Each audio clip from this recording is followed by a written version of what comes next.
For years, people have been saying the same stuff about me. I'm not natural, I take steroids, and I'm lying about my natty status. So I finally decided to get my testosterone tested, and the results were not what most people would think. My name is Aaron. I help busy men around the world lose fat, build muscle, while managing work, family, and real-life responsibilities. At the same time, I want to achieve the best possible natural physique, and that's exactly why this blood test is so interesting now. For years, I've been doing social media. Many of my posts on Instagram and TikTok went viral, and all these posts have one thing in common. I get steroid accusations all the time. No matter what I post, there are always comments like this. He's definitely not natural, he's taking roids, and he's lying about his natty status. So I said, let's look at the actual data, let's get the blood tested, and let's look what the science says. So here are the key numbers. My testosterone is pretty average, even lower than average.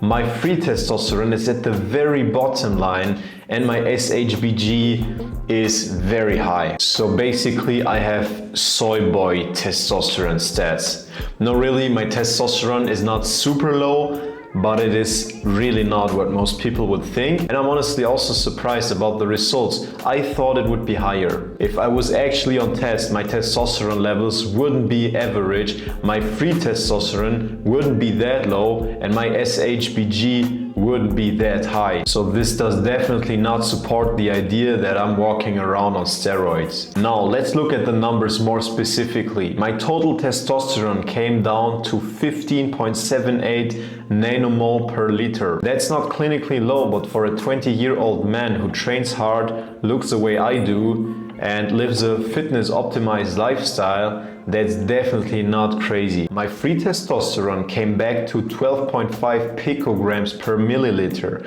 which is basically at the very bottom. It's super low. And with my super high SHBG, that combination makes it super interesting. I will now explain you exactly what that means. A lot of people think that testosterone is just a number. You get your number back and that tells you everything about your hormone levels, but that's just not true, because not all testosterone in your body is equally available. Some of it is free, which means it can actually interact with tissues more directly. Some of it is loosely bound, and some of it is tightly bound to SHBG. SHBG stands for sex hormone binding globulin.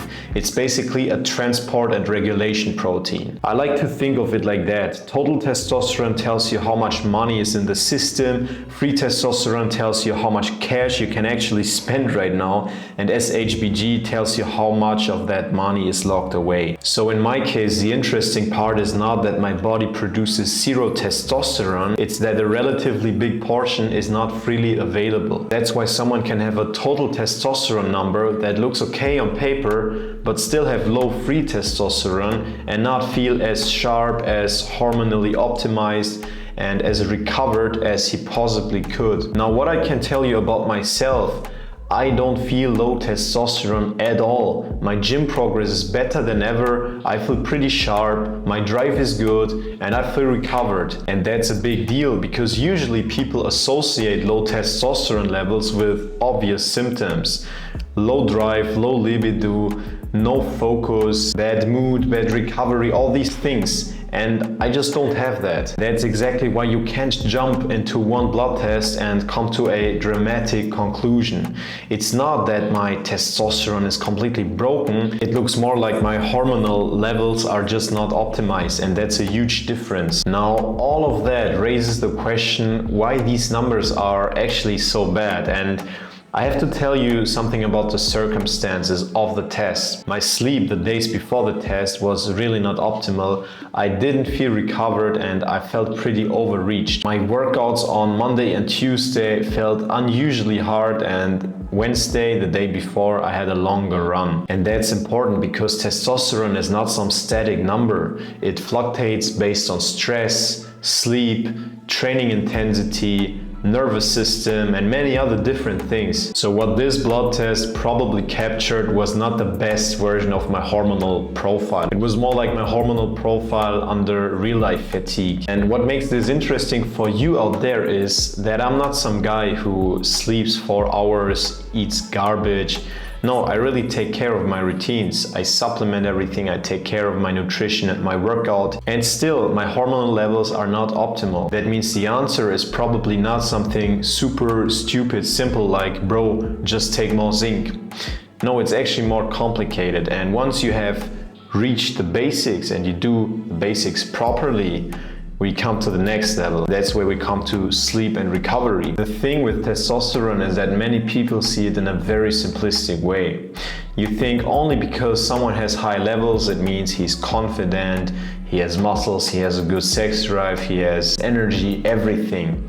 But the real life is more nuanced. You can build a great physique, a super muscular shape, without crazy high testosterone levels. You can have a decent testosterone number but still have low free testosterone, and you can actually feel great like I do but not have perfect numbers in your blood test. And you can also obsess over blood markers while ignoring that sleep, recovery, stress, training structure are the things that shape those markers in the first place. So it's not just how high is your testosterone, it's what kind of environment do you build in your body every single day. So if you're watching this, my biggest tip is this: if you have low test symptoms like foggy brain, low libido, no focus, you feel physically flat, then just not focus on one single number. Look at the bigger picture. How are you sleeping? How are you training? Do you have enough recovery? Are you cutting down too much? Are you in a huge calorie deficit? Are you just trying to be super shredded the whole year around? Are you doing a lot of cardio?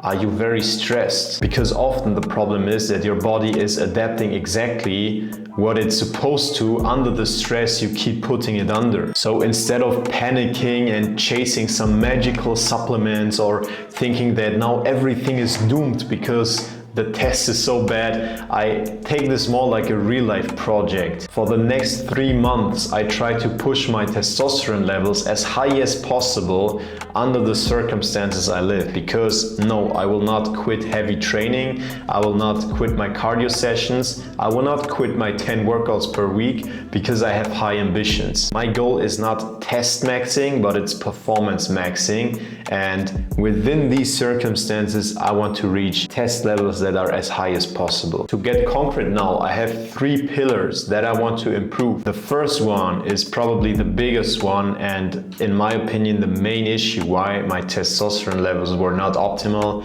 It's the sleep.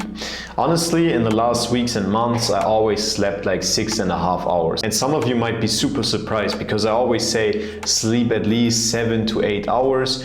And I was always sleeping like 6.5 hours because my sleep quality itself was pretty good. However, 6.5 hours with this kind of training intensity, with training on a daily average of 3.5 hours, is definitely not enough. So it's not only about the sleep quality, but also the quantity. Both of it is important. And I have now set the realistic goal of having 7.5 hours of bed time every night. The second pillar is I will design my training volume in a smarter way, and I have to reduce my training volume a little bit. My overall training volume is still pretty high. Whenever people ask me how many sets I do for a certain muscle group, they often act very surprised. The thing is, the more advanced you get, the more intensively you can push within your sets, and the higher is your overall intensity. That means you can reduce the overall volume because you have less junk volume. That's why I'm once again going to take a look at my training volume and cut out all the junk volume as good as possible. And there's no way around slightly reducing my overall volume. Number 3 is something I already do, but I can still optimize it. I'm currently in my lean bulk, so I have enough calories, but in the next weeks I will start my cut. I will not cut down too aggressively, I will keep my fats pretty high, and I will do it in a very sustainable way. Because if I try to get too lean, too aggressively while doing bodybuilding and running on a regular basis, I'm basically begging my body to deregulate. So in a weird way, I'm actually happy that the numbers came out how they came out, Because if they would look perfectly, I wouldn't reflect my behavior and I wouldn't do changes now. And now I have a real challenge. I have a body that is performing well, that looks the way it looks, but it's still showing me that there's room for optimizing what's happening internally. And for me, that's way more interesting than just chasing validation from strangers online. So this is where I am right now. Pretty mid testosterone levels, very high SHBG, and very low free testosterone, plus a body that is probably carrying around more fatigue than I thought before. In the next 3 months, I'm trying to improve these numbers as good as possible without stepping away from my actual goals. So it's not just about this one single number, it's about the whole picture. I know that because in the exact same blood test, my lymphocytes, for example, were clearly elevated, which stands for a high immune system activation and clearly confirms the fact that I felt pretty overreached and stressed out. Because your body is not that simple. It's not just one specific number, it's many parameters that interact together. And that's exactly why we take this very seriously in our coaching. We don't just train hard and diet, we look what is actually happening in your body. We regularly analyze blood work, we work together with labs, and we help our clients to actually get proper blood work done. The goal is to understand the individual situation better, because once you have the data, you can make better decisions. Based on the blood test results, we can optimize your supplementation, we can restructure your training, we can improve your nutrition, and most importantly, we can fix the recovery where it actually matters. So if you're someone who wants to get in shape, but also wants to understand what's happening inside your body, check the first link in the description and apply for coaching. If you're lucky, I choose you and we will have a personalized call. If I think you're a good fit, you're welcome in the team and you work together with my buddy Raphael and me. I'll take a personal look at your application, and if it makes sense, we work together soon. And now I'm really interested about your thoughts. Let me know what you think about it in the comments. If you like the video, leave a like and subscribe to the channel. Otherwise, see you at the next one. Thank you for all your support.